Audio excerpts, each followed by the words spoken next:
Okay, this was gifted to me back in 2019, I believe.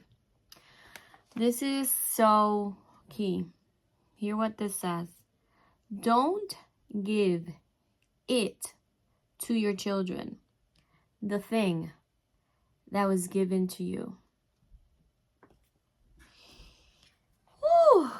Don't give it to your children, the thing that was given to you. That is so powerful, and that is on page 138 if you already own this poem book. Whew. Wow. Listen, as a mom, I know that is an endless job. It's an endless task, right? For us to heal ourselves, for us to raise part of ourselves while raising children. Wow. It's a lot of wiles, because it's one thing on top of the other, on top of the other. While also intentionally, consciously, always thinking about the things that you're not going to pass on to your children. So honestly, let's talk about just the overstimulation that us mothers that are consciously raising our children to not pass on the thing that was given to us, right? The work that it takes to do that. And as I think about one of the things that I want to pass on to my children that was not given to me, but I do know that I need to provide it for myself in order to then give it to my children. And that is the act of self-love. For too many generations, and I can speak for my family, for too many generations, women haven't centered themselves in the gift that is self-love, right? The active practice of self-love, the conscious practice of self-love. And I know many of you are struggling with that. And geez, does our identity get tested and challenged after children? How do we gift ourselves the practice of self-love that maybe wasn't gifted to us, but that we can consciously say, I can practice this. I can learn about this.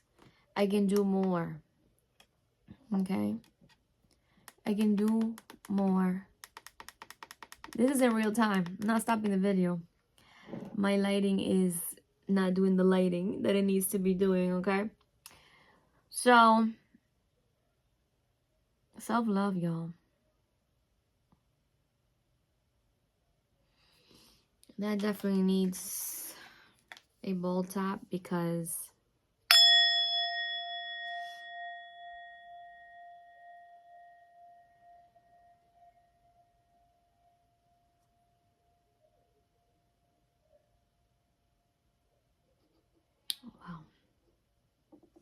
wow.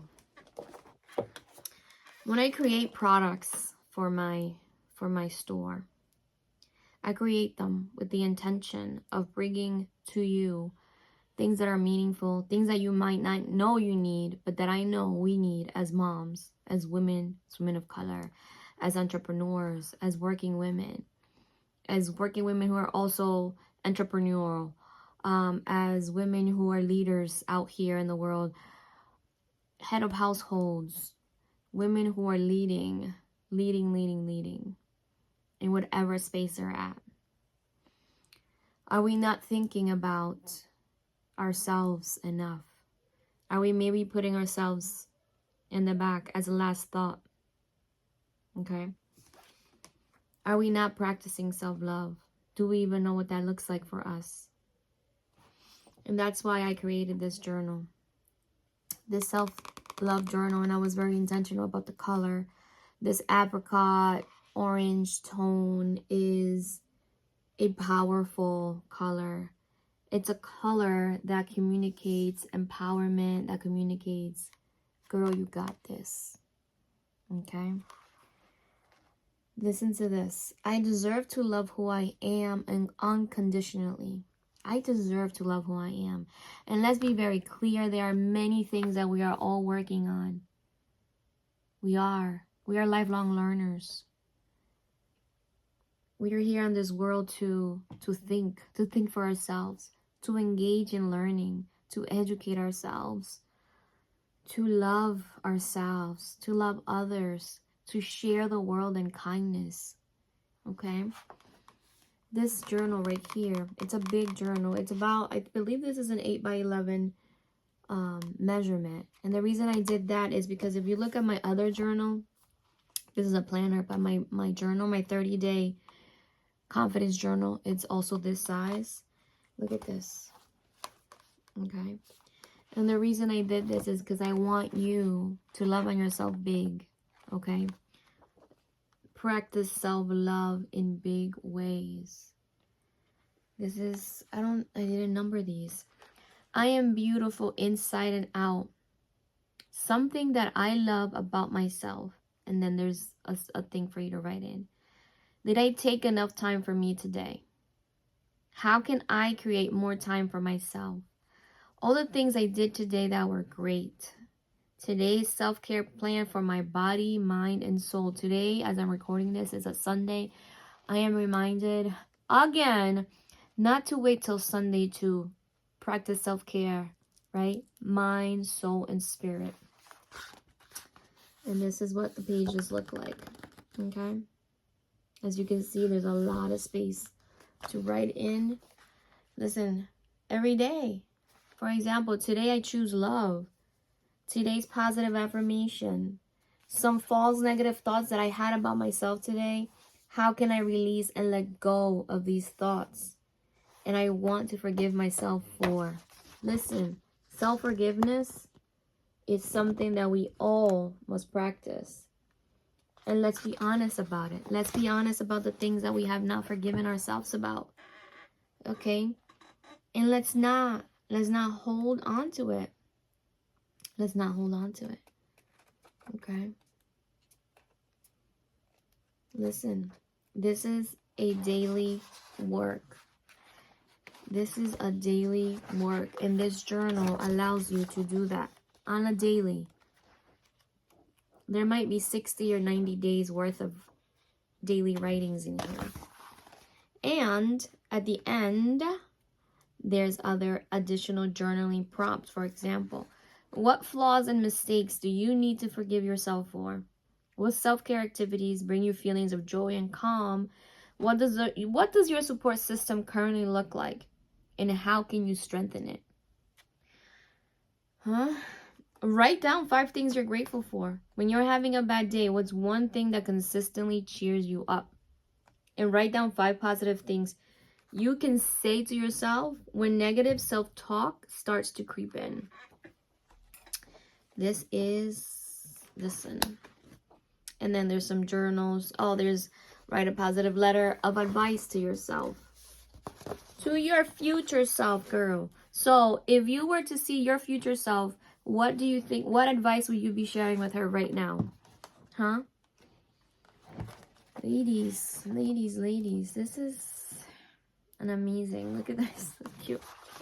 Always be kind to yourself. And you probably can't see it because I'm using my front camera. So you can't read it exactly how I'm showing it to you. Some space to write your thoughts and feelings. Let those hard feelings go. You are limitless. Love yourself. Everything that is great about me. It created space. You are gorgeous just as you are. Listen, we're going to exchange this column, which is all the negative stuff that we often think about, and exchange it for these positive things. Listen, I'm never going to be successful. We're not speaking that language. I am determined and will work towards achieving my goals. All right? Breaking the cycle of negative self-talk can be challenging, but with practice, it is possible to change the way we think about ourselves and be more kind and understanding to ourselves. Remember that it's a process. It may take time, but as you practice these steps and as you become more aware of your negative self-talk, it will become easier to identify and change the negative thoughts. Okay?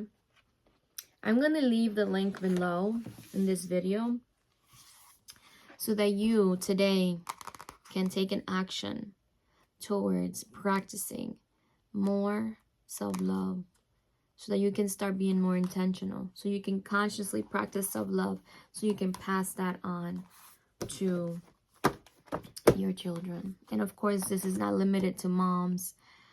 Today, though, I felt like I needed to talk to the moms. Today's been the day. And I need to talk to y'all. I need to remind y'all that your children are watching you. That your children are looking at the things you're doing. That the children are listening to the things you're saying. That your children are seeing how you're treating yourself. That your children are seeing how you're talking to yourself. Okay? So grab a copy of this journal. Link below. Bye. Let me see if I can find another poem to leave you with today. That one had me in my feelings. Whew. That one about don't give it. Listen. Think this feeling that is my whole body. Listen to this. I will, and this will end. How powerful are those words? I will, and this will end. Listen, some things have to end with us. Some things have to end with us. They have to end with us. They have to. Take care, ladies.